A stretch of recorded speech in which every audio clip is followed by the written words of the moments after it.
এরপর আইফোন 13 প্রোর ডিজাইনের ব্যাপারে না বললেই নয়, এটার সাইজটা একদম পারফেক্ট একটা মোবাইল সাইজ। আপনি ইজিলি এক হাতে ইউজ করতে পারবেন, আর আপনি যখন এটা হাতে নেবেন, হাতে নিলেই বুঝতে পারবেন যে এটার সাইজটা কতটা জোস।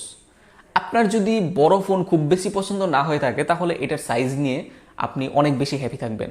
আর ডিজাইনের দিক থেকে এটার পিছনে কিন্তু ম্যাট ফিনিশ রয়েছে। গ্লসি ফিনিশে অনেক বেশি চিকচিক করে, আলো অনেক বেশি রিফ্লেক্ট করে, ফিঙ্গারপ্রিন্ট পরে, কিন্তু ম্যাট ফিনিশের মধ্যে আপনি যখন এটা ধরবেন, ধরলেই আপনার কাছে খুব জোস লাগবে। এছাড়াও 13 প্রো এর মধ্যে কিন্তু প্রো ম্যাক্সের মতো 3টা ক্যামেরা দেওয়া হয়েছে, আর ক্যামেরা বাম্পগুলো বেশ উঁচু, যেটার কারণে আপনি টেবিলে রাখলে একটু অন্যরকম হয়ে থাকে, এটা অনেকের কাছে একটু বিরক্ত লাগতে পারে। তবে এই 3 ক্যামেরা কিন্তু বাঙালিদের খুবই পছন্দ, বিশেষ করে ভাব নেওয়ার জন্য। অনেকে জাস্ট ফোনটা কিনেই 3টা ক্যামেরার জন্য। ক্যামেরা ইউজ করবে কি না করবে সেটা বড় কথা না, বড় কথা হচ্ছে 3টা ক্যামেরা থাকা লাগবে। তো সেদিক দিয়ে আপনি পেয়ে যাচ্ছেন 3টা ক্যামেরা। তাছাড়া এটা ডান সাইডে একদম আপনার হাতের কাছেই থাকবে পাওয়ার বাটন, এবং নিচে একটা 5G অ্যান্টেনা, তারপর ওপরে কিছুই নাই। আর বাম সাইডে একদম হাতের কাছেই থাকবে আপনার ভলিউম আপ ডাউন বাটন। তারপর এখানে সিম স্লট পেয়ে যাবেন।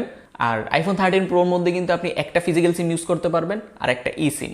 তো আপনি ডুয়েল ফিজিক্যাল সিম ইউজ করতে পারবেন না, যদি না সেটা অন্য কোনো ভেরিয়েন্ট হয়।